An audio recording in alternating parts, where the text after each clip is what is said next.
Welcome to the Hiring on Demand podcast, episode number 5. How many of you guys want to fix some type of worker issue right now? This is something that is so serious that everyone is facing right now. I wanted to dive into 3 things with you today to go ahead and fix some of the worker issues that you're experiencing that you can leave with by the end of this podcast and implement and try to work into your business. So again, everybody's having this issue. How do I know? Well, I'm a hiring expert. We manage lots of small business hiring ads, and we have a Facebook group. To join that group, there's a question that says, what's your biggest struggle in hiring? Every single person is saying something very similar, and it's saying something along the lines of quality workers, getting workers who are motivated, workers that want to show up, workers that listen. And one thing that you need to realize is that all of these issues are stemming from more than one problem. I want to give you 2 scenarios. So let's imagine you have a worker who you hired on and they're kind of like a friend, right? So you guys talk about your relationships, talk about family problems, maybe some problems that are going on with some other workers, maybe you buy their lunch. And then when they call out, it kind of puts your team in a bind, puts you in a bind. You get maybe pissed off or mad, and then pretty quickly you guys are back to being buddy buddies because you don't have any more team members. Okay, so let's imagine another scenario where you have high turnover and anybody past the hiring paperwork barely makes it past 2 weeks. So you have high turnover, right? So we consider high turnover, or anything for turnover related to kind of start after they've completed their paperwork, right? So if they've showed up to day 1 and they don't show up to day 2, that's a turnover problem. That's operational problem. But typically, a lot of business owners start to say immediately, like once they are experiencing these issues, that nobody wants to work and I can't find anyone. And I want you to kind of think of how the worker's day is, right? So the reality is their day-to-day went something like this, right? They're new to your company, so they don't know anybody. So they met a stranger for them to work on their very first day. Maybe the stranger talked about their relationships and bad things that they're experiencing at home and they didn't really connect with that person. Maybe they felt like they didn't have the right training or support. They didn't feel like they were really part of a team. They felt way over their head. And then maybe they had done something that wasn't kind of up to par and they got constructive criticism in, an offensive manner. And they felt like they never wanted to come back. So every company is completely different on their own reasons or scenarios of what is causing the more specific issues. Like I said, it's not just one thing. It's not typically just fixing the traffic for your hiring and that's going to solve everything. It's not looking for people who have the experience already. It's not looking for people who are just more motivated and want to work and care. It's not. It's operationally so many different things that you have to fix. A lot of business owners don't realize that there's a trickle down effect for just different things that they let slide or that they're too strict on or just all these other things that they have in their business. There's a trickle down effect, and it's really hard to see that, especially when you're in your business so much. So in order to get somebody to support your vision, I really do recommend adding an additional segment onto your onboarding process to kind of make them connect to the why of your business. And Chris Ronzio has an amazing, hopefully I said that right, Chris Ronzio. I know it's a Ronzio. I think it's Chris Ronzio. Hopefully I didn't butcher that wrong, right? He's the owner of a Trainual, and I'm part of the process people. I'm a certified process consultant, in addition to the hiring space. So we do all that goodness. But he has an amazing example of setting up the why, like the connection with your employees. And they need to connect to your backstory. And if you can't get them to connect to your backstory, it's really hard to get them to want to care. They'll have some type of caring aspect, of course, because you're doing all the great hiring and screening process, which, if you you don't know how to do that, you definitely should check out our free training. I'll include the free training link down into the description, so check it out. Or you can book a hiring strategy call with us. But essentially, you want to make sure that you have a good motivational segment to connect them to their why. So Chris Rounsley, how he breaks it down is he literally tells the why of how he started Trainual, right? So he started it because he was a video production company and he was growing and he just needed to scale and hire on more team members. And, he goes into his whole story of why. And that is how Trainual came about. There was a business owner that we spoke with today on a strategy call, and she started her business because she wanted to make $700. And very quickly, she ended up making so much more out of the business and ended up being able to retire her husband off of one commercial cleaning. And again, we help all industries, but that's one example, right? That why helps, again, that applicant or that employee, that contractor connect to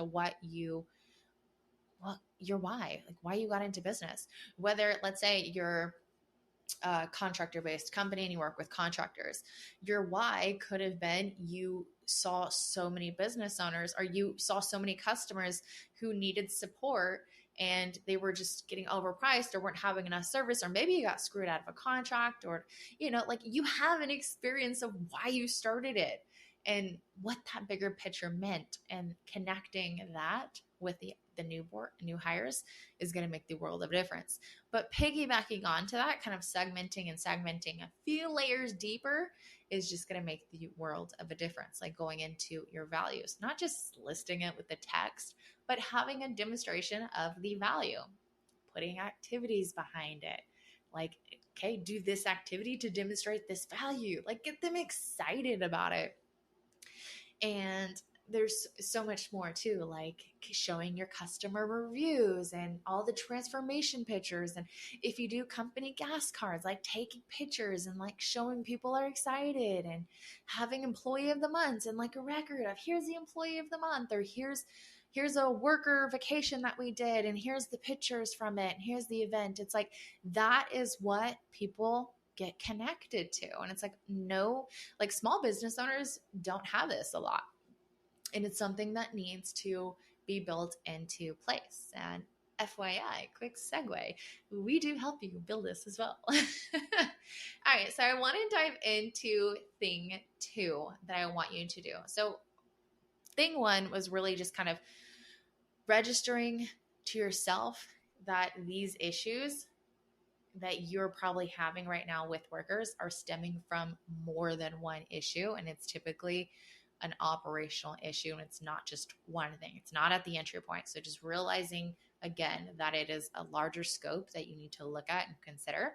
So step 2 would be for you to brainstorm all of the issues that you're currently having right now.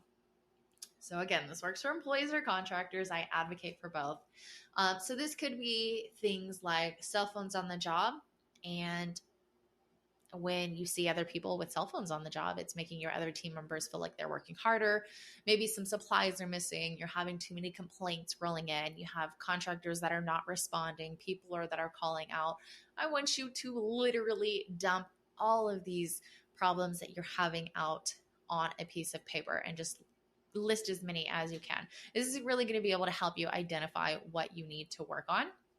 And that's going to help you in step 3. And I recommend you look at each problem that you have. And I want you to ask yourself, what is something that you could fix about this problem with your follow through? What is something that you could fix with a deal breaker? What is something that you can fix with an interview question? What is something you can fix with an expectation that you could set better? And what is something that you could fix with your training? Whether that's a voluntary orientation if you work with contractors, whether it is, physical training, policies, putting in your contract, like what is it that, and it doesn't mean that you have to have something for each one. Like you don't have to have like a deal breaker for everything, so you will have things that are applicable and things that aren't, but that's a really good starting point just to, again, look at your list and say, okay, so every single person that I'm getting right now is not having reliable transportation. Well, is there something that your team can do with increasing the follow through? Well, yeah, your team could follow through with making sure that they have a car. Plain and simple. Maybe it's being slipped. Maybe you already have it on the application, but they're slipping through still. So maybe like your team is maybe, yeah, I have reliable transportation. Maybe it's like you feel they're like a little maybe they sound iffy on the phone, and then your team's just so desperate that you're just like, okay, I'm gonna do it. So maybe it's tightening up the follow through. Maybe it's adding a different deal breaker. Maybe it's clarifying the deal breaker, but a deal breaker is essentially putting a question on your application that has a few different responses to kind of gauge if they're going to be an acceptable or, not acceptable. If it's not acceptable, it's a deal breaker and it doesn't let them go to the next step. Or maybe it's an interview question. So you really need to decide how big of an issue it is and kind of whether it needs to go on the deal breakers or the interview questions. Sometimes it can be both. You really don't want to overcomplicate the process as well. There is a fine balance. So if it's something that needs more of a scenario-based response to where you really want to clarify, for instance, I grew up in the cleaning industry, so I have a lot of cleaning examples. And again, we don't just help the cleaning industry. But a common question for like the cleaning industry would be something similar to, how would you clean a bathroom on a deep cleaning? Walk me through that from start to finish. And they would go through. That would be something I would want to personally see or hear at the interview, not really on paper. So then that can really help me see, like, are they confident in their response? Did they give me enough detail? Are they hesitant? Are they even paying attention? Like, these are things that you can improve on the interview. And then maybe there's another expectation that you could set. So maybe the expectation isn't really set that they need to have a private car on the job post. Maybe it's not, really set a few other areas. My kid's alarm. As well. So same thing with the training. You want to ask yourself, is there anything that you could fix with the training? And again, not every area is applicable. So when it comes to, do you have a car? Not really going to have any training on the car unless they're a driver.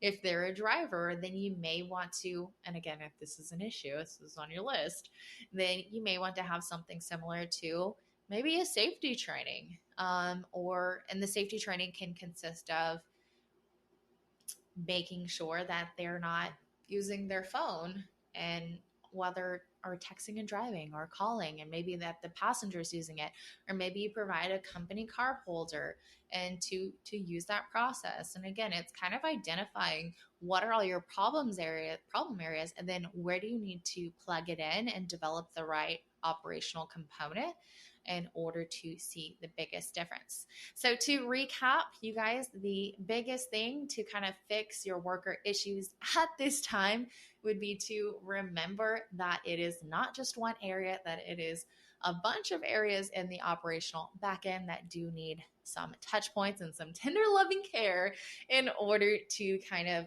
fix the overarching issue. And the second thing would be to brainstorm all of the things and issues and the complaints and all the stuff that you're experiencing right now. And then use the F-Diet framework to help solve each scenario. Again, it's follow through, deal breakers, interview questions, expectations, and training. Hopefully this was helpful, and you can go ahead and implement this in your business as well. Thanks for listening to the Hiring On Demand podcast, where each episode is brought to you from behind the scenes of CrystalBella.co.